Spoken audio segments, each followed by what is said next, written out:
This meeting is incredibly loud.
I'm just gonna give it a few more minutes for people to trickle in. Can everyone see the notes shared on my screen?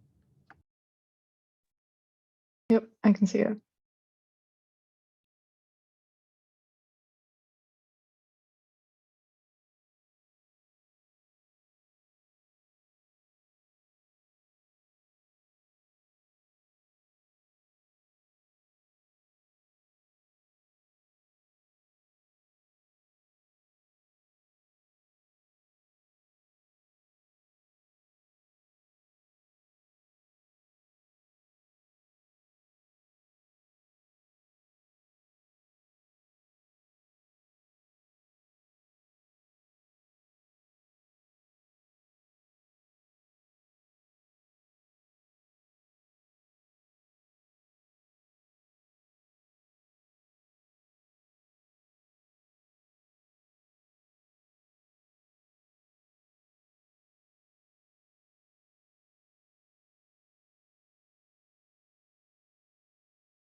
And just in case the new document has people typing suggestions, if you want to fix it, you can join the same Scorecards dev Google group, and it should give you editor access. But if suggestions work, then carry on and we'll accept them when we can.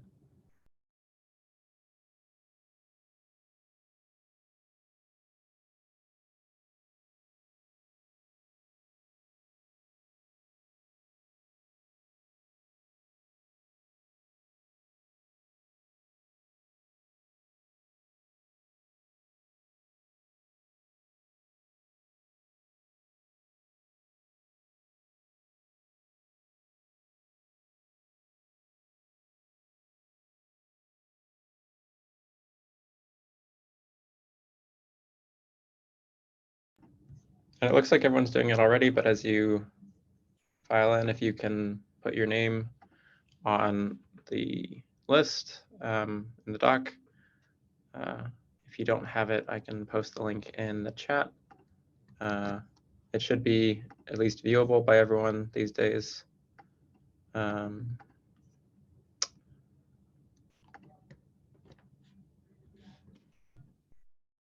so that should be the doc. Those that don't have the link. All right, it's about 3 after, so I will go ahead and get started. 4 after. Hi everyone, I'm Spencer, one of the Scorecard maintainers, and I'm the facilitator for today's meeting. So I will be projecting this window with the notes as we go through everything.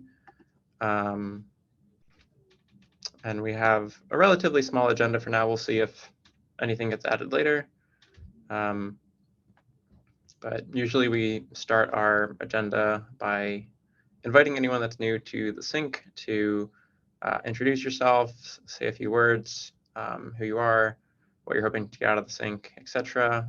This is optional, but if you want to now, go ahead and unmute and introduce yourself. I will, and this is how long I can stay. So I'm just going to introduce myself and then run, because I am here and you're getting to know the rest of the OpenSSF team. My name is Adrienne Markham. I have just joined LF within the past 3 weeks as a technical project manager.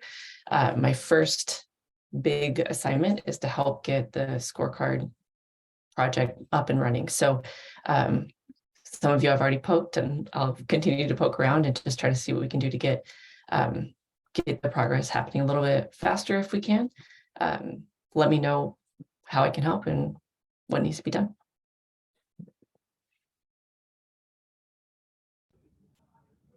All right, thanks, Adrian. I can go. My name is Jonathan Howard, work for Lockheed Martin. I'm on the Hopper project, and I did some work for, well, on a Hopper plugin for the OpenSSF scorecard. And I'm here just for, awareness and exposure. Cool, thanks, Jonathan. Good to have you.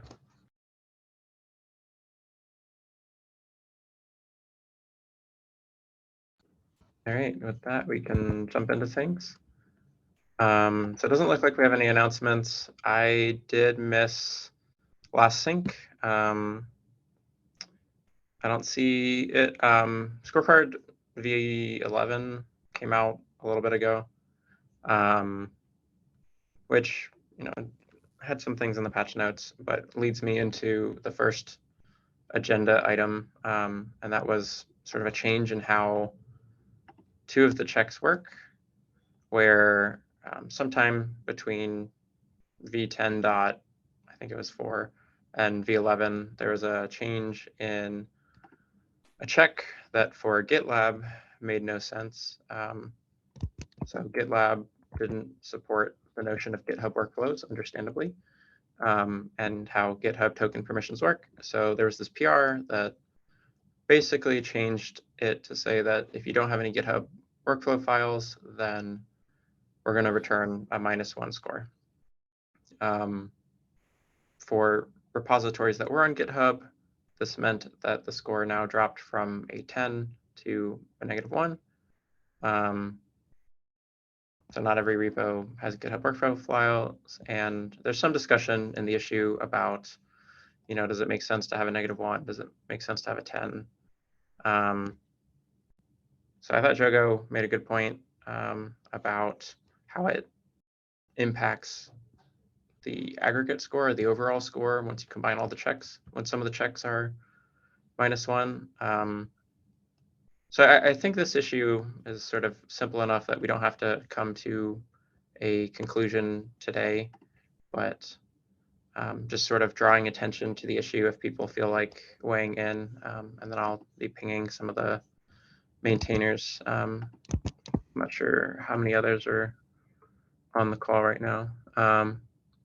Yeah, so David in chat says that we say the score is 0 to 10, so -1 doesn't make sense. Traditionally, we've used it for when we either don't have enough information to score a particular check, or if there's some sort of error that prevents us from doing the analysis. So this might be, you know, for whatever reason, the token you're using doesn't have permissions. There's different tokens, and sometimes some of them disagree with certain checks.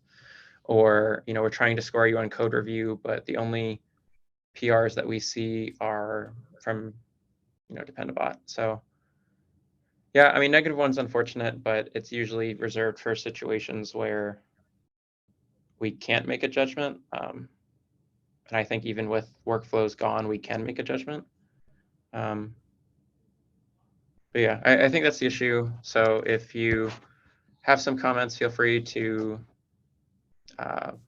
mention something either in the issue or during the meeting. But that's pretty much it for the item. What are we trying to measure here? I'm just thinking, so one of the projects I work on is Knative. And Knative uses both GitHub Actions and Prow, which is an external system running on Kubernetes. If you're doing a security assessment and you're just looking at the GitHub Actions piece, you're missing a whole bunch of other stuff that's running in order to produce a release. And so you might spuriously give a high score when actually there's some other stuff going on that you don't see that's worse. And so I'm just trying to figure out, what are we trying to do with this score? Yeah, so traditionally Scorecard only supported GitHub repos, and it was common for GitHub repos to have these gotchas where token permissions are a little unintuitive and the permissions are, you know, overly broad, or it's possible for basically untrusted injection. So the check was originally interested in, do your GitHub tokens or GitHub workflows have these common GitHub problems? So that's part of the reason why for the GitLab stuff, it returns -1. And I just don't think it's been expanded or a parallel version has been introduced for GitLab. Well, but also you could be using something other than GitHub Actions for your CI. And it seems like what we're trying to assess is how trustworthy is your CI. Yes, but also, so like historically, when it was just GitHub, it was how trustworthy is your GitHub Actions?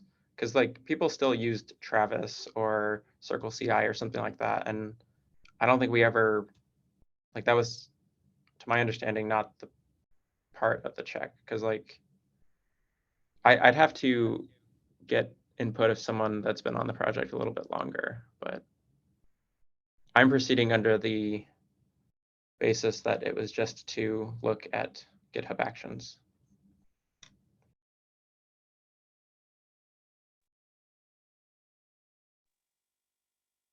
Yeah, I'll support you there, Spencer. Like the point is to check to see if you're doing something wrong, not to check if you're doing everything right. So it's really just for the things that Scorecard knows about. Are you doing anything wrong? So yeah, if somebody's using Travis, if somebody's using whatever CI, it wouldn't give you a bad score, but it also wouldn't give you, and that's just the extent of Scorecard's knowledge. And then it would, as Scorecard becomes more and more developed, it would maybe learn more and more about other CIs and be able to detect improper usage there as well.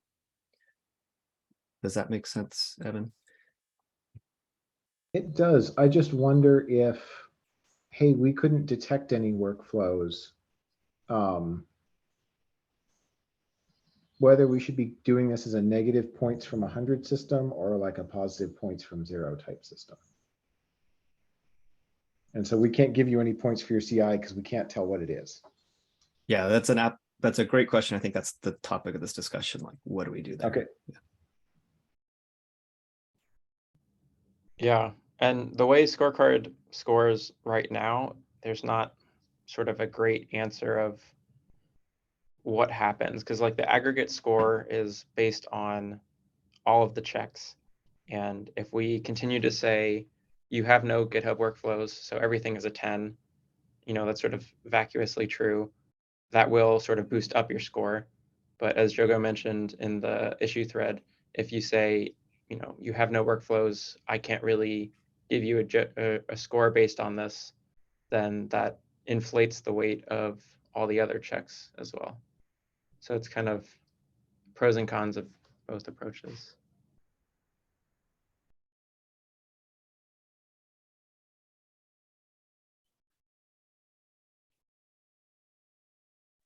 Yeah, I was immediately reacting to the, hey, we tell everybody that we score everything 0 through 10. So it should be at the very least, we should fulfill our promises and score it 0 through 10. As far as the, hey, what do you do when you don't know? I mean, that's always been a challenge. And one additional quirk I should add is, some systems may use multiples. I mean, I will point out the best practices badge. We use GitHub Actions for a couple things. Most of our checks are on Circle CI. So I'm not even sure what Scorecard does in that case. But I think we very least need to have 0 through 10. And if we're not giving them 10s because we don't know, I mean, 0 because I can't see that you have a CI pipeline. I think it's defensible, but then we need to say, hey, we didn't detect it.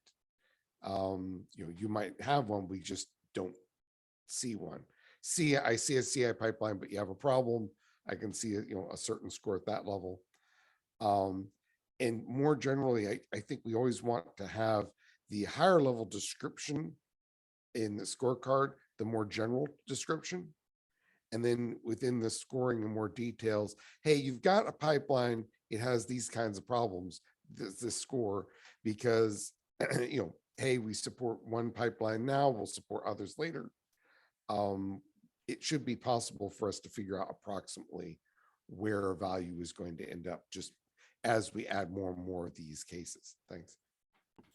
Yeah, I may have to find a different room in a second, but this check isn't necessarily concerned with, do you have a CI pipeline? That's more what the CI tests check looks at. This is, if you're using GitHub Actions, is it configured appropriately? Yeah, and just one comment, David, on the 0 to 10 thing, just in case there might be a misunderstanding. the -1 isn't actually a -1. Right, it's a sentinel. It's a sentinel. Exactly. That's fine. Exactly. That's fine. It's I just don't saying object that to it you as don't long know as when it's not being ignored. ignored. Yeah, the check is ignored. Yeah. Okay. Yeah, I don't object to that. It's the, if you were actually averaging it in, that would be a problem. But as a sentinel, that's fine.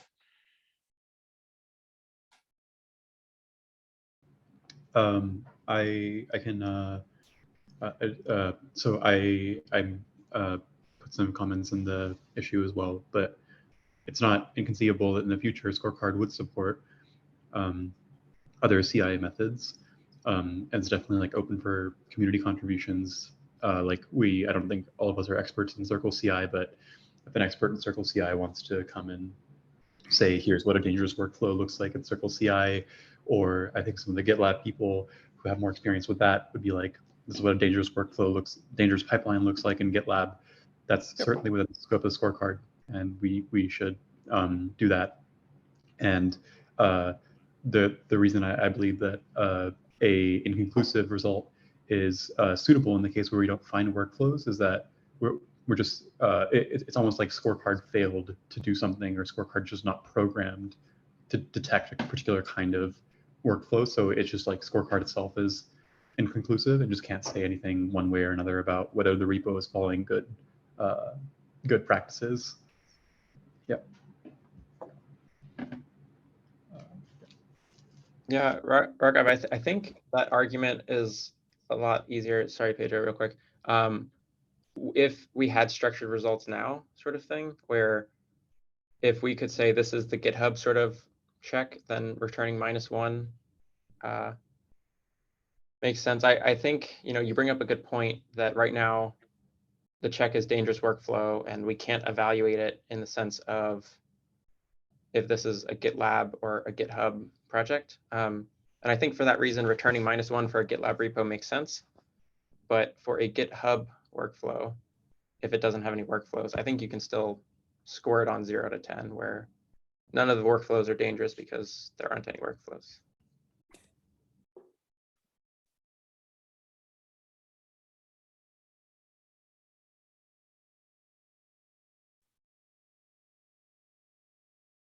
Yeah, it sounds like you're giving them a bonus though for not having a workflow, which doesn't, that sounds right. It doesn't sound right. I don't know if it's a bonus so much as this portion of the score has always been towards workflows. And if you don't happen to have any, then you can't be marked down for it. Pedro?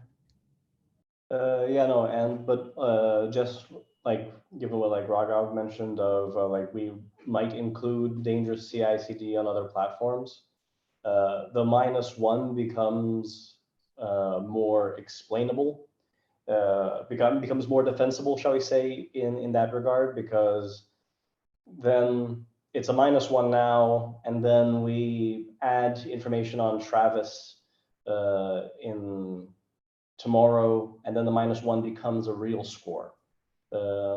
That is more natural, shall we say, than you get a 10 out of 10, and then we add Travis tomorrow, and your 10 out of 10 becomes a 0.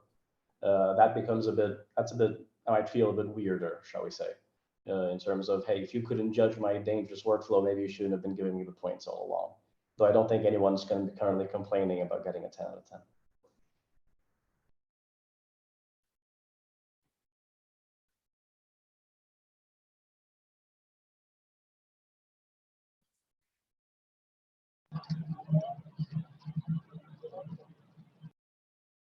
All right.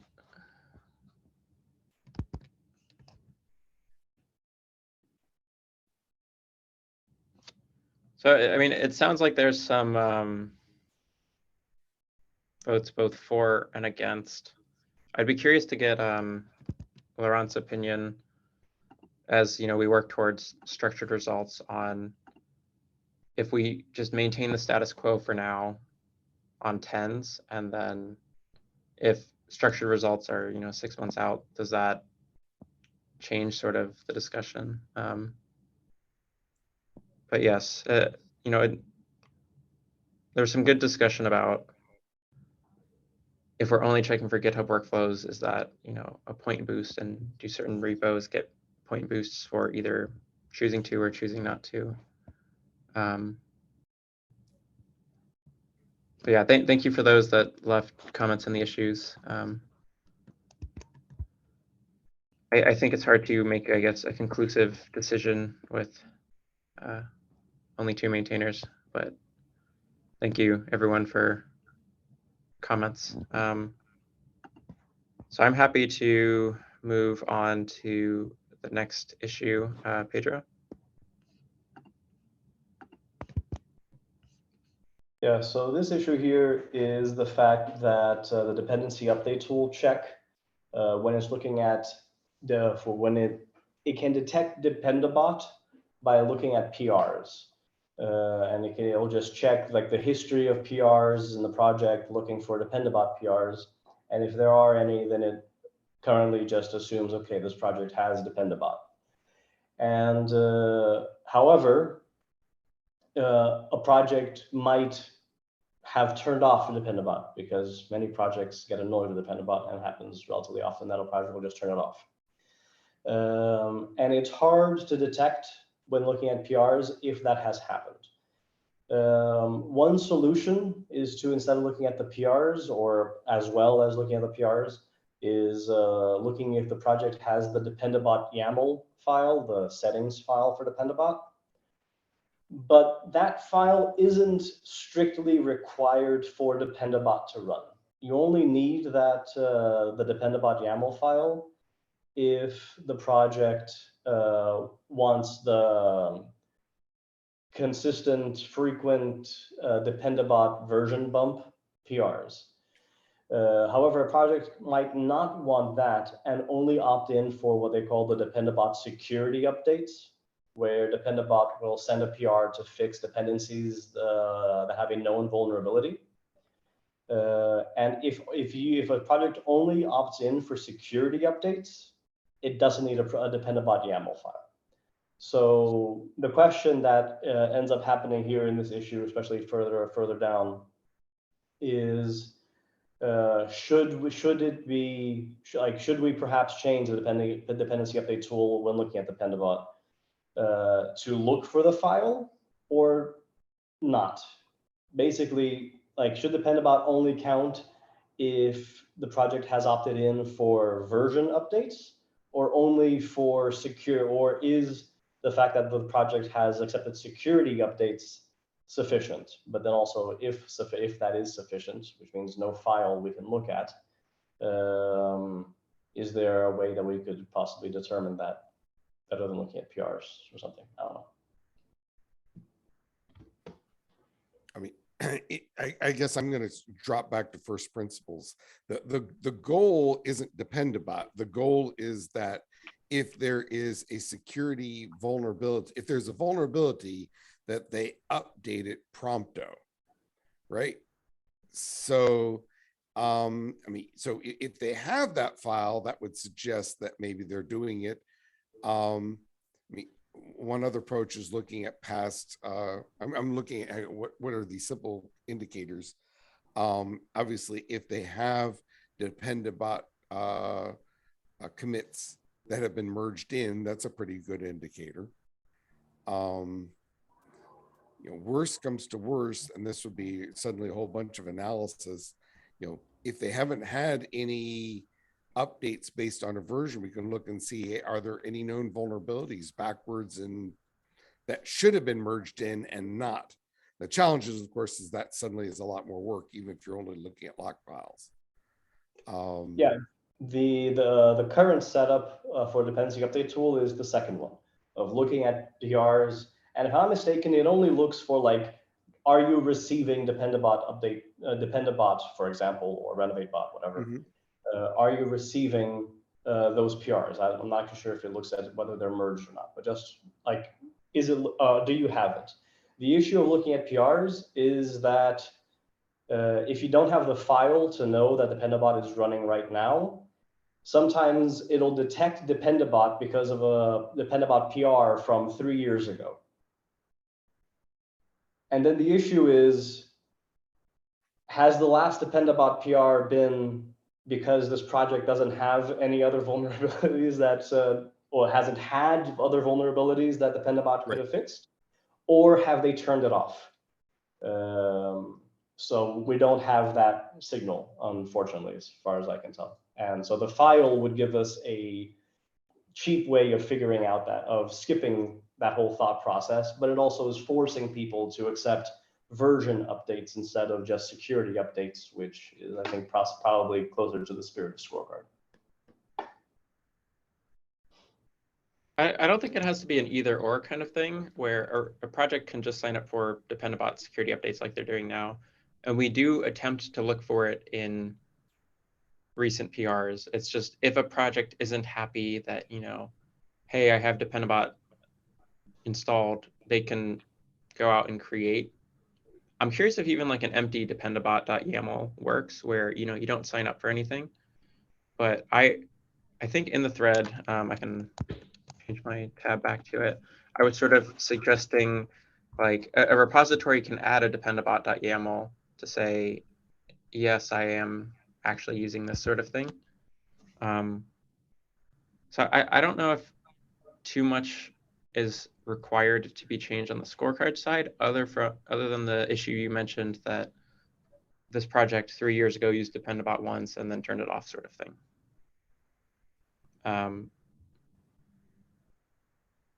So at least to me, what makes sense is some sort of look back with a window, which will hopefully get rid of those false positives, but may introduce false negatives, in which case the solution would be potentially adding an extra file, which kind of sucks. And Scorecard has this problem every now and then where we don't detect everything. And we're working towards user specified remediations or like saying, no, this is why that's not accurate. But we're not there yet. So in the meantime, I think, are you just seeing, I guess I'm saying, is it acceptable for a repository to include one if they want to get rid of a false negative, and you're asking if it should be required? Or Yeah, like, I mean, like I'm asking like, should Scorecard change to require the Dependabot YAML?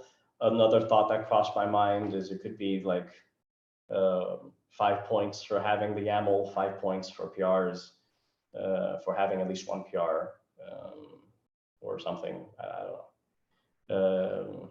Yeah, I mean, this year, like I came with a question. I didn't come here with an answer of what the Scorecard position should be. Just raising this issue.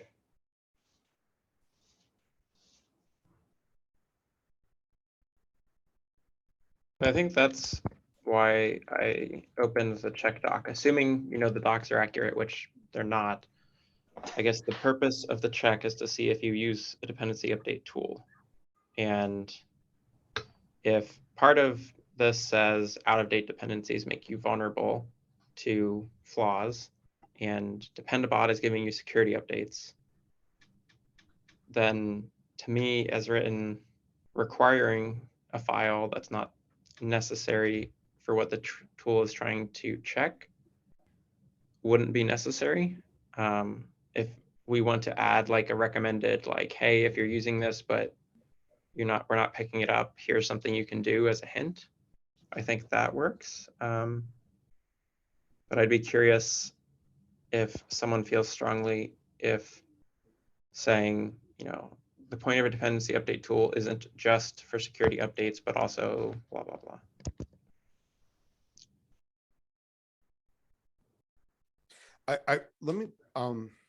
I certainly encourage updating in general, because if you don't update, it gets harder later on when there is a security update. But I'm a little hesitant to press the, you know, please keep your everything updated at all times, because there are cases where you can't update. I'm thinking particularly of a case where there's some software component that relicensed to a non-open source software component. There's a new version. Oh, wait. So there may be good reasons you're not using the current version, having nothing to do with security.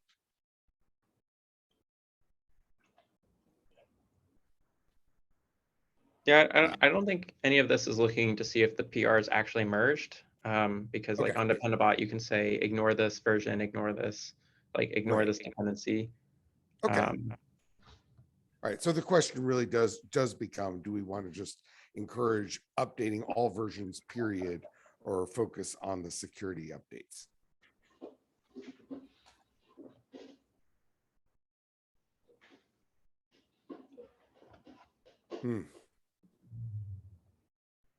Two minds on this. I do think in general it's wise to update. I also do think that you want to prioritize the important ones, whatever that means for the bigger projects. It's a little Dependabot could be a little overwhelming if you actually enable it for all versions. I'm pretty sure we only enable it for the security vulnerabilities, for example, for best practices. Yeah, David, I agree with you that there's definitely good reasons for not merging stuff in, and kind of where you were going earlier. The ideal state would be, could we detect if that caused you to start taking on vulnerabilities because you weren't updating? That's kind of more of where it starts to become a concern for security, because I think what you just said is very common, where you at least don't auto merge things that are beyond that patch version, and you may choose to delay even manual merges of those minor and major updates for very good reasons. But those also may become unsupported, and then you do have a legitimate security concern at some point. Right, right.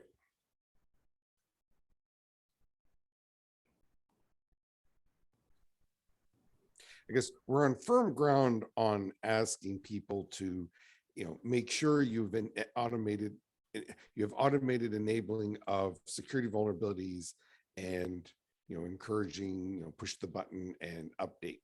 The question here is, should we broaden that to just you're out of date, period, as a warning? I think some of this would be helped if GitHub had a way of querying if someone had Dependabot security updates enabled, but it's just not something, at least I don't think, that you can query with a normal token.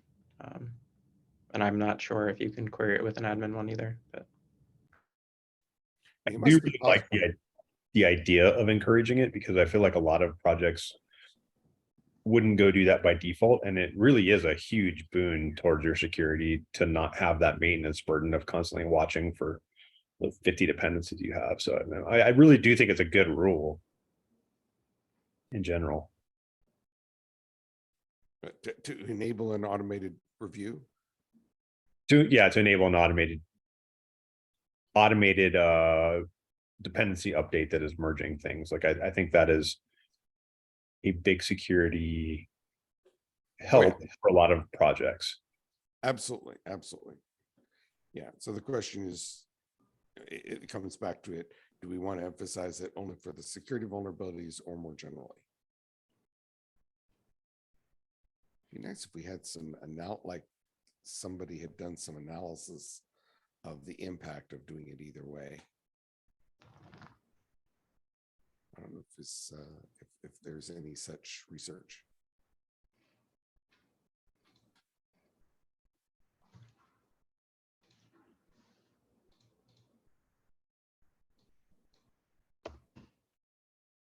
I'm doing a quick Google search right now. This sounds like the sort of question that somebody might have answered.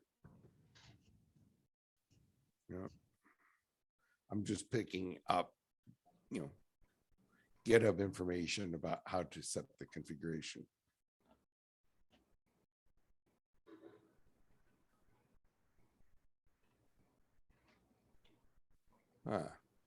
ResearchGate on the use of Dependabot security pull-up requests. Interesting. All right. Well,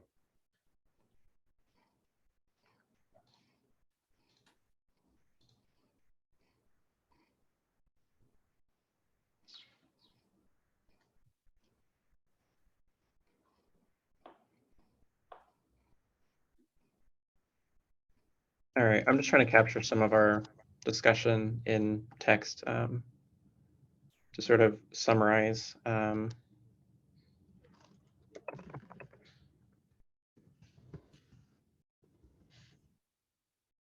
So it's like there's sort of two choices where either we require it or keep it as is, which is a signal, but not necessarily required. And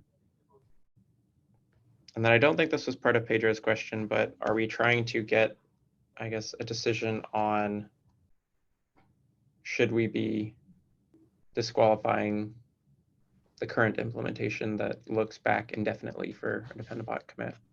Which I think the answer is yes. It just becomes very hard to say how far back do we look or what are we willing to accept, sort of thing.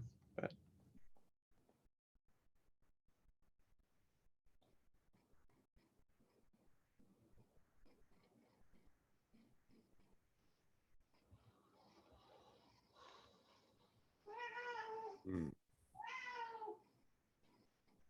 Yeah, sorry, I'm just trying to think through the pros and cons here.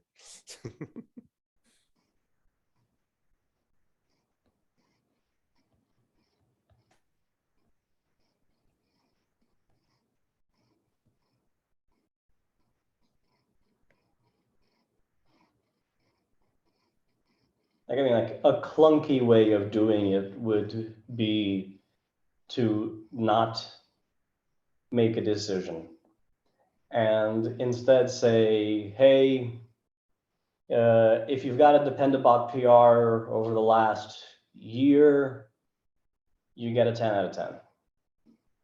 If the last one was 2 years ago, 3 years ago, and you don't have the dependabot YAML file, we don't know if this thing's still running, but maybe it is. So we'll give you a couple of points.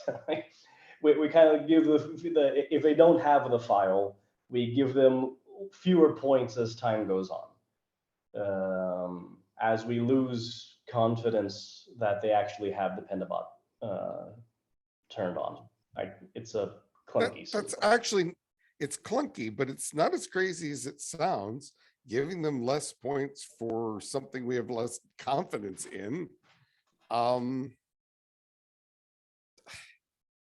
It's a little clunky, but it has merits. Because I guess the easiest solution is if they add this file, the dependabot file, then we know for sure. Yeah. Right. That's the one. Well, I guess they could turn it off and have that YAML file in there, couldn't they? But I don't think so, actually. If you have the YAML file, you can't turn it off. I understand. It just kind of keeps going. I think the question is what happens with an empty file or a file without any ecosystems. Because like in the file, you say, this is an ecosystem for some of my packages. And I guess what happens when you don't have that? Yeah, I have no idea, but I wouldn't be surprised if what it means is that it runs the scan, which means nothing. But if you have it active for version updates, which is what you would with the dependabot with a YAML file, you also have it active for security updates. So it actually might be that having like a blank file also automatically puts you in for security updates as well. But haven't tested it, so can't be sure. I mean, if that matters to the decision, then we probably ought to test it.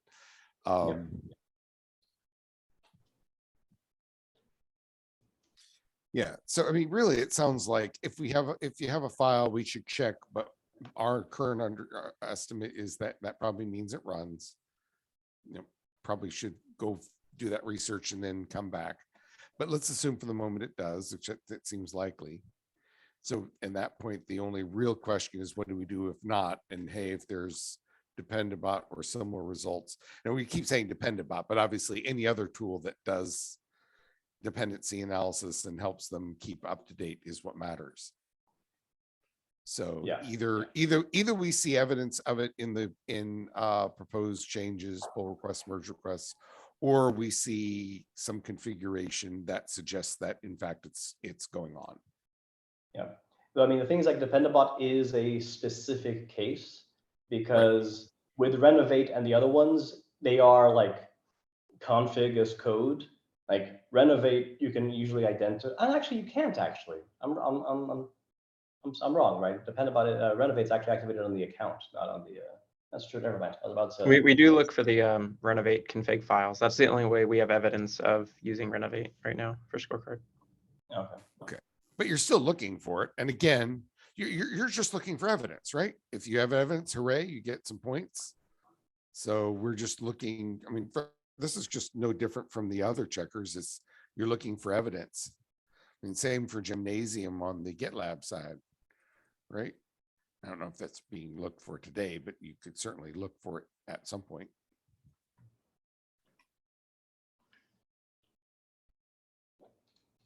Yeah, as I understand it, Evan, this is you're using Dependabot, but for whatever reason, we can't detect it because it's not.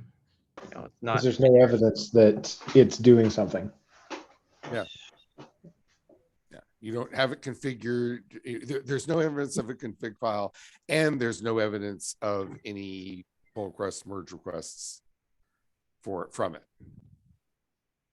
Yeah, at that point, at that point, it does make sense to give it a 0 score because we have no evidence that something's going on. I mean, I'm just thinking about, can I have a Dependabot YAML, but actually have gone and slid the slider to off? Well, in general, we're not really assuming maliciousness. Yeah. I mean, there's actually a much simpler way of disabling Dependabot, and that's simply using a language that it doesn't support. That too, yeah. I can write I can write 1,000,000 lines in a language that isn't supported, and it doesn't matter what I do. Or just use a dependency tool that it doesn't know about. Right, which, I mean, that's a general problem, right? Yeah. Yeah, I mean, there's all sorts of corner cases, like if you're writing a library that has no dependencies too, like what do you do? So before we get too deep into a can of worms, I'm going to reel us back a little bit. And it sounds like the biggest question is, how does this behave with an empty Dependabot YAML? We've brought that up a few times. So I think a good next step would be someone, either Pedro or I could try to find time before next meeting, just sort of run a little experiment, see what happens. And then once we have a little more information, it might be easier to sort of make a decision. I think the coming down to the brass tacks, though, the whole point is, if there is a vulnerable dependency, we want there to be automated reporting and ideally automated repair. And the only indicators we have are pull requests, merge requests, and a YAML file, which may have to be more than empty, depending on the results of your tests. The empty dependency case is actually easy. Put in the YAML file. It will detect that there's nothing to depend on and never report anything. You're golden. And as silly as that sounds, and you get a 10. And as silly as that sounds, a lot of projects eventually manage to get themselves a dependency. Well, it also shows that you've thought about it. That's right. That's right. You've thought about it. You don't have any dependencies today. That's great. You create the YAML, you put a comment in here. I'm doing this for this reason. Yep. Walk away. Walk away. If you truly don't have any dependencies, it's a one-time commit.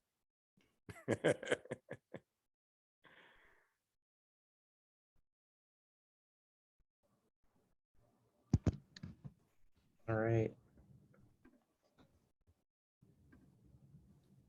Spencer, in the previous point on dangerous workflow token permissions, you said you wanted to get Laurent's opinion. He is in the call now. At least I believe he is. At least someone called. Dauphin is in the call. Yeah. Laurent's currently muted, but if you're listening, Laurent, for context, we were talking about sort of structured results earlier in the call, where there's this notion of how do we judge a repository or like a repo on dangerous workflow and token permissions when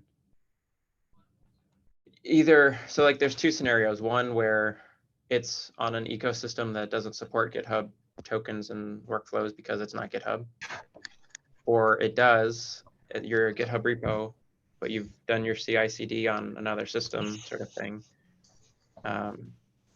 And it would be easy if we had structured results because we could, you know, say not applicable or something like that. But in the current framework, like, does it make a difference where like a GitLab repo gets a -1, a GitHub repo gets a 10? But what if you have your CI on a different system?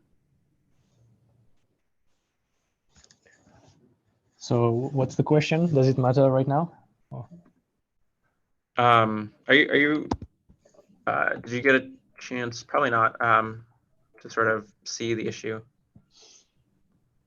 No, I haven't. I understand the high level problem that on some platform, it doesn't make sense to say that it passed because it doesn't use workflows, for example, on GitHub. Yeah, so I think on GitLab, no one's arguing that, you know, if you have a GitLab repo, a score of -1 sort of makes sense. The question is like on GitHub repos without workflows, does Right. a -1 still make sense? Or, you know, because you have no repos, you score a 10 because there's no dangerous, or workflows, there's no dangerous ones. It's none detected. Yeah. It's just annoying because having the -1s does change the scoring. The score. aspect. Yeah. I think even for GitLab, I'm not sure that -1 makes sense because -1 means inconclusive, which means I think we don't know. I think what we're looking for is like a new one that says not applicable, which is basically a, yeah. So I guess that's my first reaction about the -1. Maybe it's not a problem in practice when we compute the score. I haven't thought enough about it. And on GitHub, yeah, if you don't have workflow, I would say it's the same. It's not applicable, but it's not applicable in the sense that you pass. Whereas on the GitLab, it's not applicable because it makes no sense. So I guess there's this differentiation ideally that would be able to capture. Because otherwise someone on GitHub that doesn't, yeah, no, I guess this is what's going through my mind as I just hear. So I think we need to consolidate the return values that we have. They're not good enough, I guess. Yes. Yeah, I think you've left some holes in your enumerations for structured results to sort of input more. Yeah, absolutely. Yeah, for that reason that I actually didn't know what we needed. So I think we should make sure that it works with structured results. I hope we can.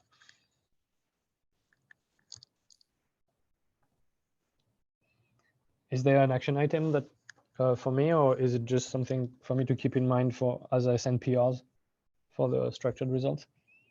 I think it's something, you know, before we move structured results to a release kind of thing, we should say, and I think we'll see this as we migrate more checks. I think the only action item for right now is sort of getting a maintainer majority on if part of the scoring change should be reverted, if this is just something that we're going to deal with until we have structured results. I don't think that has to be right in this meeting, but if at some point you can respond to this issue, I think that's sort of the action item, and I'll tag Naveen as well. But so I think Raghav and I have weighed in. Yeah, sounds good.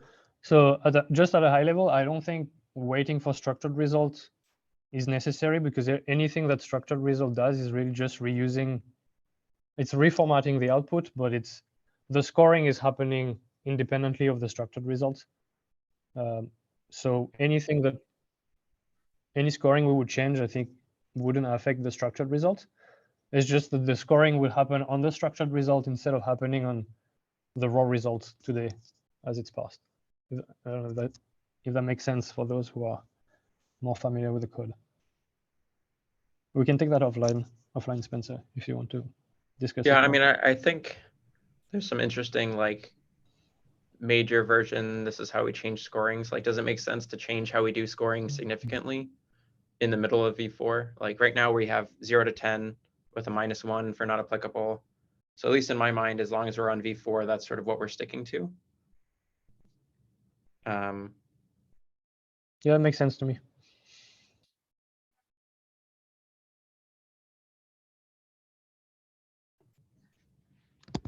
All right.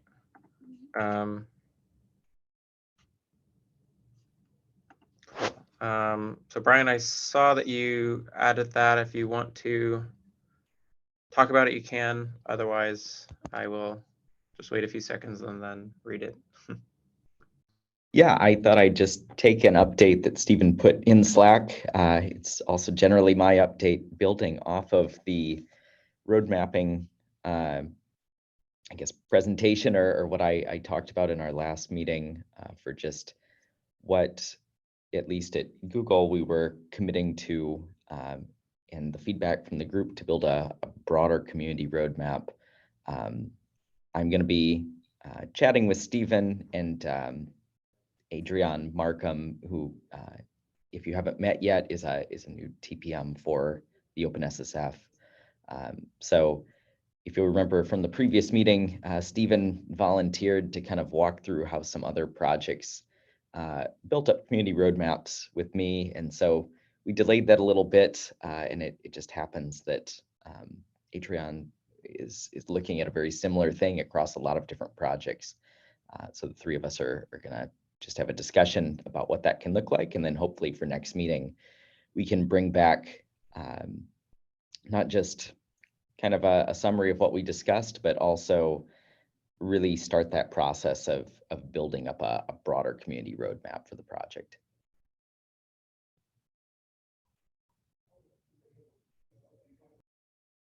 Cool, thanks, Brian. Yeah, it'll be interesting to see.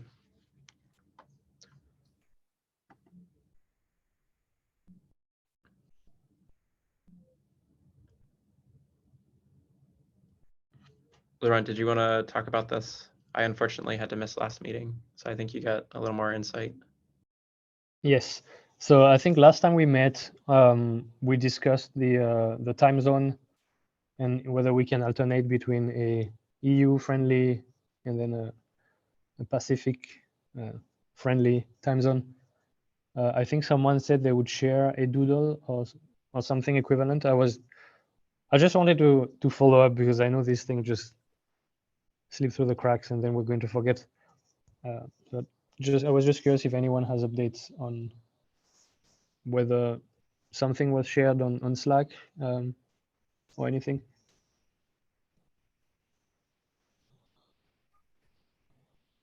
And if not, I don't remember who said they would do something.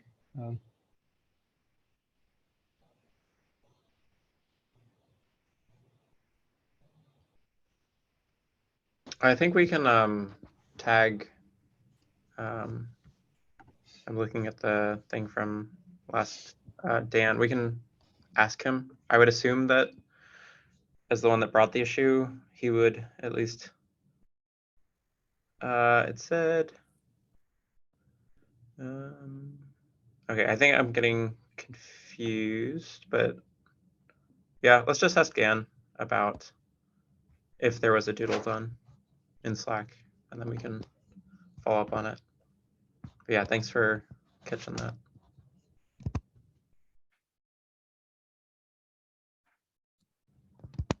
With that, we are at the end of the agenda. So barring any last minute questions, all that's left is to pick a facilitator for the next sync, which is currently July 27th. So if anyone wants to, feel free to volunteer.